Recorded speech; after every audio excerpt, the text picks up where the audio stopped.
सर्वांना माझा नमस्कार। मी विद्या जयसिंग आवताडे, राहणार शेळगाव, तालुका परांडा, जिल्हा धाराशिव। महाराष्ट्र राज्य ग्रामीण जीवनोन्नती अभियानांतर्गत मी CTC आहे। CTC म्हणजे पोषण परसबागा आल्या, त्याचबरोबर महिलांना आरोग्यविषयक मार्गदर्शन आलं आणि हे जी सेंद्रिय शेती आहे ह्याच्याकडे आम्ही कसं वळालो किंवा आमच्या महिलांना आम्ही प्रोत्साहित कसं केलं की बाबा हे तुम्ही सेंद्रिय शेती करा। 1200 ते 1300 महिलांपर्यंत आम्ही सेंद्रिय शेती करण्यासाठी महिलांना प्रोत्साहित केलेलं आहे।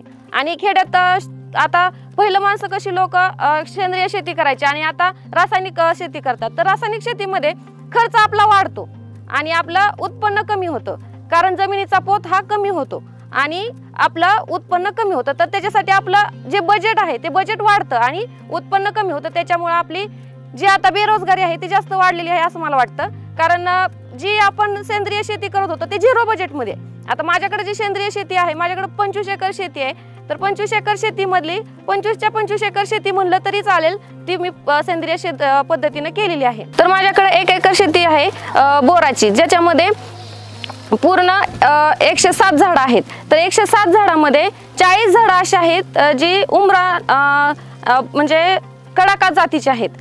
जे कडाका जातीची जी बोर आहेत त्याला आपण पूर्ण सेंद्रिय पद्धतीने केलेला आहे। त्याला कोणतंही वरखत वगैरे टाकलेलं नाही किंवा सुपर वगैरे असलं खत टाकलेलं नाहीत। त्याला आपण पूर्ण शेती ती म्हणजे त्याला कोणतंही म्हणजे फवारणी वगैरे केलेलं नाही। त्याला आपण निंबोळी अर्क फवारलेला आहे, दशपर्णी अर्क फवारलेला आहे आणि दशपर्णी अर्क आम्ही बुडात पण त्याच्या टाकलेला आहे, जेणेकरून त्याला गोडवा निर्माण होतो आणि त्याचं जे कडाक्याचं जे कडकपणा राहतो बोरांचा, तो कडकपणा आता म्हणजे भुसभुशीत लागते, ते खायला असं चविष्ट पण लागते। आणि फवारताना जर त्याच्यावर आळी वगैरे पडली किंवा त्या आबाळ आलं तर आपण त्याला आठवड्याला निंबोळी अर्क फवारतो।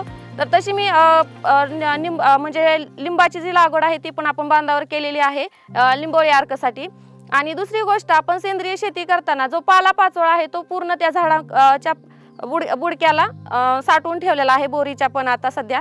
आणि जे ऊस आहे माझ्याकडे आता, तो ऊसाचा पाचरट पण आपण पूर्णपणे त्याच्यात दाबून ठेवलेला आहे आणि त्याच्यावर ठिबक ठेवलेले आहे, जेणेकरून ठिबकचं जे पाणी आहे ते पाणी जर त्याच्यावर पडलं तर ते पालापाचोळा जो आहे तो कुजून जातोय। आणि आता पाऊस लागल्यानंतर आपण त्याला ज्यावेळेस ऊस बांधणी करणार आहोत त्यावेळेस ते पूर्ण त्याची कुट्टी होणार आहे। म्हणजे आपलं नियोजन कसं आहे की बाबा ऊसाला आपल्याला पाण्याची गरज असते उन्हाळ्यामध्ये, तर त्या उन्हाळ्यामध्ये आपल्याला पाण्याची बचत व्हावी त्याच्यासाठी आपण ते तसं नियोजन केलेलं आहे।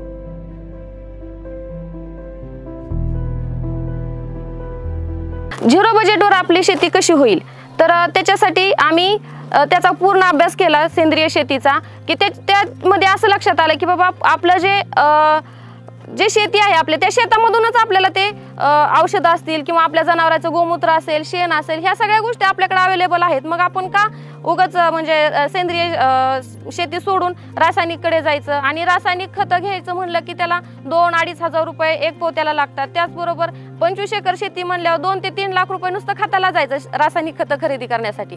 पण आता माझ्याकडे 5-6 जनावर आहेत, 5-6 जनावरांचं 1 वर्षभर शेणखत ठेवलं तर त्याचं भरपूर शेणखत माझ्याकडं तयार होतं। आणि गोमूत्र त्यांचं आम्ही म्हणजे गोमूत्र सकाळी सकाळी पकडलं जातं आणि त्या गोमूत्रापासून दशपर्णी अर्क, जीवामृत असेल, त्याचबरोबर शेतीला जे फवारण्यासाठी लागणार आहे त्याच्यासाठी आपण ते मिक्स करून ते रासायनिक फवारण्यापासून आपण ते वाचतोय। त्याचबरोबर जे रोगराई येते पिकांवर, ते रोगराई सुद्धा वाचवण्यासाठी आपल्याला निंबोळी अर्कचा वापर केला जाऊ शकतो। तर आता मी रासायनिककडून सेंद्रियकडे का वळाले, याचं एक मी मुख्य म्हणजे कारण सांगते तुम्हाला, की माझी मुलगी 2.5 वर्षाची होती आणि 2.5 वर्षाची असताना तिला 8 दिवस ताप आला होता। मग ते पावसाचा दिवस असल्यामुळे जास्त मला दवाखान्यात जायला म्हणजे शहराकडे दवाखान्यात, आणि माझ्याकडे शहर सगळीकडे 1-1 तासाच्या अंतरावर आहे, तर मग तिकडे जाण्यासाठी पावसाचं वातावरण असल्यामुळे आम्ही जाऊ शकलो नाही। आणि दुसरी गोष्ट, आमच्या नदीला पूर आला होता, मग त्याच्यामुळे माझ्या मुलीला तापीतच तिला झटका आला। मग आम्ही लगेच सिरियस म्हणून बार्शीला नेलं। बार्शीला ॲडमिट केल्यानंतर 8 दिवस तिथं पण ठेवलं, म्हणजे तिचे 15 दिवस तर फक्त तापातच गेले। आणि त्याच्यानंतर आम्ही तिथं तळेकर हॉस्पिटलमध्ये तिला ठेवल्यानंतर तिथं झटका आला आणखीन एक, आणि झटका आल्यानंतर आम्ही तिला जगदाळे मामा हॉस्पिटलला नेलं। तर जगदाळे मामा हॉस्पिटलमध्ये तिला म्हणजे आम्हाला पाऊल पण ठेवून दिला नाही, कारण तिची एवढी बिकट परिस्थिती होती। त्याच्यानंतर आम्ही अश्विनी हॉस्पिटलला घेऊन गेलो आणि कुलकर्णी सरांकडे आम्ही डॉक्टरांकडे तिची आम्ही ट्रीटमेंट चालू केली। तर त्यावेळेस ट्रीटमेंट चालू असताना असं लक्षात आलं डॉक्टरांच्या की हिच्या ज्या शरीरात पोषक मूल्य असतात, पोषक द्रव्य असतात, ते द्रव्य कमी झालेले आहेत, त्याच्यामुळे हिचं शरीर साथ देत नाहीये, ती उभा पण राहू शकत नव्हती, डोळे पण उघडत नव्हती। मग डॉक्टरांनी असं सांगितलं, मग आम्ही तिथं ICU मध्ये तिला 5 दिवस ठेवलं, बाहेर वॉर्डमध्ये तिला 5 दिवस ठेवलं। 10 दिवस आमचे अश्विनी हॉस्पिटलला गेले।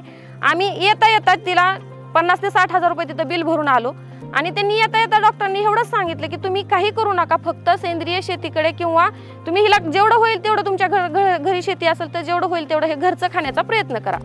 त्याच्यातून असं लक्षात आलं की आपण ह्याला 1-2 लाखाची शेताला आपण खतं टाकतोय, आपल्याकडे जनावर आहे, जनावराचं शेणखत आपण विकतोय दुसऱ्याला आणि त्याची रासायनिक खतं विकत घेतोय आणि ते आपण शेताला टाकतोय, तेच आपण फवारतोय पण। मग म्हणजे आपणच आपल्या घरात रोगराई तयार करतोय, आपणच आपल्या घरात रोगराई निर्माण करतोय, आपणच म्हणजे एक घरातलं म्हणजे लोकांचं जे आयुष्य आहे ते कमी करतोय। हे लक्षात आल्यानंतर हे सगळं पूर्ण लक्षात घेऊन त्याच्यानंतर त्याचा पूर्ण अभ्यास करून सेंद्रिय शेतीकडे काय केलं जाईल, कसं सेंद्रिय शेती केली जाईल हे आम्ही अभ्यासून मी आणि माझ्या मिस्टरांनी पूर्णपणे सेंद्रिय शेती करण्याचा प्रयत्न केला। आणि आता माझ्याकडे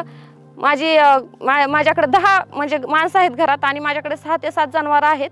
तर म्हणजे असा एक हिशोब ठेवला आम्ही की आपल्याकडे जी शेती आहे, आपल्याकडे जी जनावर आहेत आणि आपल्याकडे जी उपलब्ध आहे जी सामग्री, त्याच्यातूनच पूर्ण सेंद्रिय शेती करायची। आता दशपर्णी अर्क जर करायचं असेल तर असं ठरवलं की दशपर्णी अर्क म्हणजे कसं करावं लागेल की ज्याला शेळी खात नाही असं 10 प्रकारचा पाला एकत्र करून त्याच्यामध्ये गोमूत्र टाकून शेण टाकून ते एकत्र 10 दिवस मिक्स करून त्याच्यानंतर आम्ही ते दशपर्णी अर्क तयार केलं जे फवारण्यासाठी योग्य आहे। त्याच्यानंतर निंबोळी अर्क असेल, निंबोळी आता किती पण उपलब्ध असतात आपल्या शेतामध्ये, त्या लिंबोळी जर आपण एकत्र केल्या, त्याला जर वाळवलं, त्याला जर असं कशात तरी कुटलं किंवा मिक्सरमध्ये बारीक करून घेतलं तर आपण त्या निंबोळी अर्क 2 ते 3 दिवस पाण्यात भिजत ठेवायचं आणि ते निंबोळी अर्क पण आपण फवारण्यासाठी उपलब्ध आहे आपल्यासाठी। आता हे जर 0 बजेट मध्ये होत असेल तर कशाला मोकार 600-700 रुपयाचं आपण औषधं घेऊन त्या ह्याच्यावर फवारायची, त्याच्यानंतर ते पिकाचं आयुष्य कमी होतंय, आपलं आयुष्य कमी होतंय आणि सगळ्यात महत्त्वाचं आपल्या जमिनीचं पण आयुष्य कमी होतं, आपल्या जमिनीचा पोत कमी होतो। हे जर सगळं लक्षात घेऊन आम्ही सेंद्रिय शेतीकडे वळालेलो आहोत। आपल्या जिल्ह्याचे पोलीस अधीक्षक अतुल कुलकर्णी यांनी सेंद्रिय शेतीची एक चळवळ उभा केलेली आहे। पोलीस अधीक्षक असून सुद्धा त्यांनी सेंद्रिय शेतीची चळवळ उभा केली, मग ते पोलीस असून एवढं करू शकतात, मग आपण शेतकरी असून का करू शकत नाही? तर माझं असं सगळ्यांना आवाहन आहे की त्यांची ही जी सेंद्रिय शेतीची चळवळ आहे या चळवळीला आपण सर्वांनी पाठिंबा देऊया। धन्यवाद।